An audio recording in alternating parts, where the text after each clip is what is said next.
आकाशवाणी गोरखपुर से प्रादेशिक समाचार।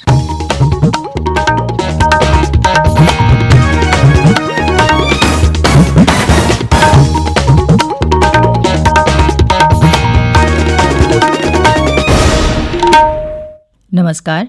समाचार बुलेटिन के साथ मैं सुकीर्ति अस्थाना। पहले मुख्य समाचार। प्रधानमंत्री नरेंद्र मोदी आज नए संसद भवन की रखेंगे आधारशिला। केंद्रीय मंत्रिमंडल ने आत्मनिर्भर भारत रोजगार योजना को दी मंजूरी। लगभग 58.5 लाख कर्मचारियों को होगा लाभ। मुख्यमंत्री योगी आदित्यनाथ ने कल पिपराइच और मुंडेरवा चीनी मिलों में सल्फरलेस प्लांट का किया लोकार्पण। कहा, यहां की रिफाइंड चीनी से पूर्वी उत्तर प्रदेश के गन्ना किसानों को मिलेगी नई पहचान। और राज्य में कोरोना वैक्सीन के भंडारण के लिए बनाए जाएंगे 35,000 केंद्र। सरकार ने वैक्सीन की प्रभावी सुरक्षा के दिए निर्देश।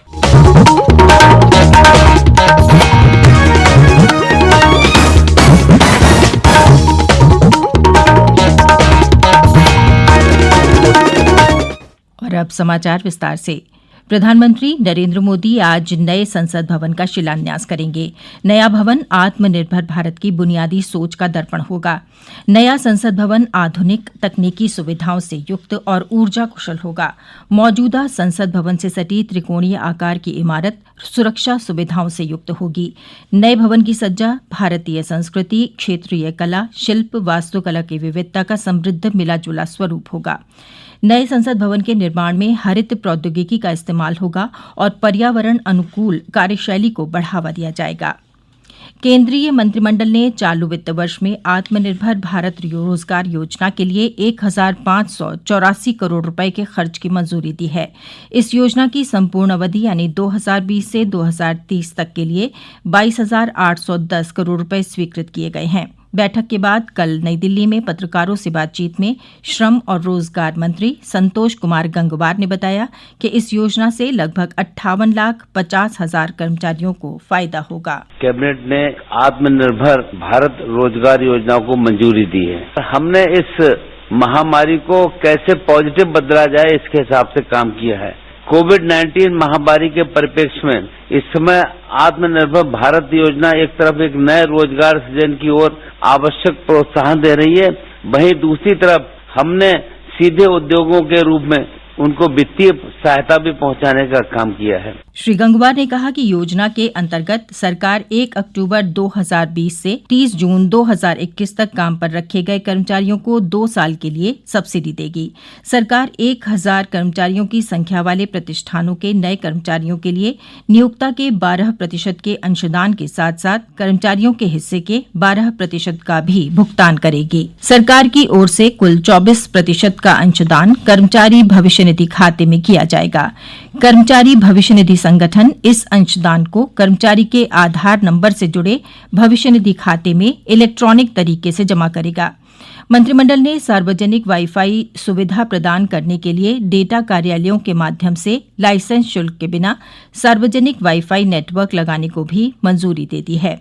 दूरसंचार और सूचना प्रौद्योगिकी मंत्री रविशंकर प्रसाद ने कहा है कि सार्वजनिक वाईफाई एक्सेस नेटवर्क इंटरफेस को पीएम वाणी के रूप में जाना जाएगा। केंद्रीय कृषि मंत्री नरेंद्र सिंह तोमर ने एक बार फिर सरकार का रुख स्पष्ट किया है कि न्यूनतम समर्थन मूल्य एमएसपी प्रणाली जारी रहेगी और कृषि सहकारी विपणन समितियों द्वारा संचालित मंडियों को बंद नहीं किया जाएगा। एक ट्वीट में श्री तोमर ने कहा कि कोई भी व्यक्ति किसानों की जमीन नहीं छीन सकता है और न ही फसल खरीदने वाले किसानों की जमीन में कोई परिवर्तन कर सकते हैं। श्री तोमर ने यह भी कहा कि कोई भी ठेकेदार पूरा भुगतान किए बिना अनुबंध खत्म नहीं कर सकता। कृषि मंत्री ने कहा कि नए कृषि कानूनों के तहत किसान अपनी फसल उगाने से पहले ही उसके दाम तय कर सकता है। उन्होंने कहा कि फसलों के खरीदारों को समय पर भुगतान करना होगा और ऐसा नहीं करने पर ठेकेदारों को कानूनी कार्रवाई का सामना करना पड़ेगा। सूचना और प्रसारण मंत्री प्रकाश जावड़ेकर ने कहा है कि मोदी सरकार किसानों की समस्याओं को लेकर संवेदनशील है और नए कृषि कानूनों के मुद्दे पर किसानों के आंदोलन को लेकर कई दौर की बातचीत कर चुकी है।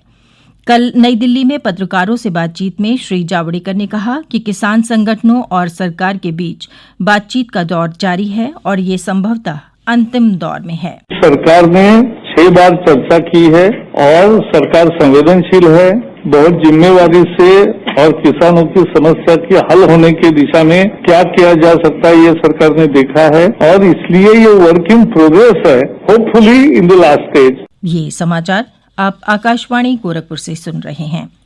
मुख्यमंत्री योगी आदित्यनाथ ने कल गोरखपुर जनपद के पिपराइच और बस्ती के मुंडेरवा में स्थापित चीनी मिल में सल्फरलेस प्लांट का लोकार्पण किया।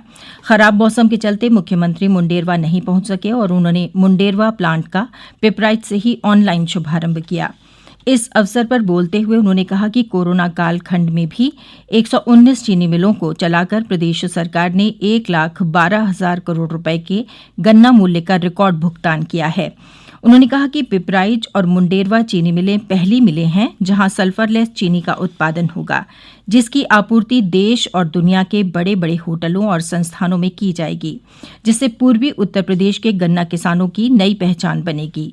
उन्होंने कहा कि पिछली सरकारों ने षड्यंत्र के तहत 21 चीनी मिलों को बेच दिया था, लेकिन जब हमारी सरकार बनी तो पिपराइच और मुंडेरवा में नई चीनी मिलें खोली गईं। मुंडेरवा प्लांट के शुभारंभ के अवसर पर भाजपा के राष्ट्रीय सचिव और बस्ती से सांसद हरीश द्विवेदी, सिद्धार्थनगर सांसद जगदम्बिका पाल, गन्ना विकास मंत्री सुरेश राणा सहित कई विधायकगण और अन्य गणमान्य व्यक्ति मौजूद रहे। प्रदेश सहित देश के 9 राज्यों ने एक राष्ट्र एक राशन कार्ड की योजना लागू करने की प्रक्रिया संपन्न कर ली है। इन राज्यों में सार्वजनिक वितरण प्रणाली में आवश्यक सुधारों की प्रक्रिया पूरी हो गई है। इसके बाद इन राज्यों को 23,523 करोड़ रुपए का अतिरिक्त ऋण लेने की अनुमति दी गई है। ये राज्य हैं उत्तर प्रदेश, आंध्र प्रदेश, गोवा, गुजरात, हरियाणा, कर्नाटक, केरल, तेलंगाना और त्रिपुरा। केंद्रीय वित्त मंत्री निर्मला सीतारामन ने कहा कि एक राष्ट्र एक राशन कार्ड व्यवस्था महत्वपूर्ण सुधार है, जो खासतौर से अन्य राज्यों में जाकर काम करने वाले कामगारों के लिए लाभ के लिए आवश्यक है। उन्होंने इस बात पर खुशी प्रकट की कि इसे लागू करने के लिए राज्य तेजी से आगे बढ़ रहे हैं। प्रदेश में कोरोना वैक्सीन के भंडारण के लिए 35,000 केंद्र बनाए जाएंगे। सरकार ने वैक्सीन भंडारण की समुचित व्यवस्था करने के निर्देश दिए हैं। वैक्सीन की सुरक्षित स्टोरेज के लिए सभी आवश्यक अवस्थापना सुविधाएं 15 दिसंबर तक तैयार करने के निर्देश दिए गए हैं। एक रिपोर्ट हमारे संवाददाता से। मुख्यमंत्री योगी आदित्यनाथ ने कोविड टीकाकरण को लेकर हो रही तैयारियों के संबंध में कल एक उच्च स्तरीय बैठक की। उन्होंने कहा कि राज्य में कोविड वैक्सीन के 35,000 केंद्र तैयार किए जाएंगे और सभी पर सीसीटीवी कैमरे की कड़ी निगरानी रहेगी। उन्होंने स्वास्थ्य और गृह विभाग के अधिकारियों से कोविड वैक्सीन की कोल्ड चेन और उसके सुरक्षित भंडारण को लेकर फुल प्रूफ प्लान तैयार करने को कहा। उन्होंने कहा कि इस संबंध में राज्य में पूर्व में हुए रूबेला और मीजल्स के टीकाकरण के कार्यक्रमों के अनुभव का लाभ लिया जाना चाहिए। मुख्यमंत्री ने अधिकारियों को 15 दिसंबर की समय सीमा तक कोविड वैक्सीनों के सुरक्षित भंडारण को लेकर सभी इंतजाम पूरे कर लेने को कहा है। मुख्यमंत्री ने केंद्र सरकार द्वारा राज्य में कोविड टीकाकरण के लिए मास्टर ट्रेनरों को दिए जा रहे प्रशिक्षण को भी वर्चुअल माध्यम से देखा। योगी आदित्यनाथ ने कहा कि सरकार कोविड वैक्सीनों के सुरक्षित भंडारण के लिए गंभीरता से काम कर रही है और लोगों को कोरोना वायरस से बचाने के लिए पूरी तरीके से प्रतिबद्ध है। सुशील चंद्र तिवारी, आकाशवाणी समाचार, लखनऊ।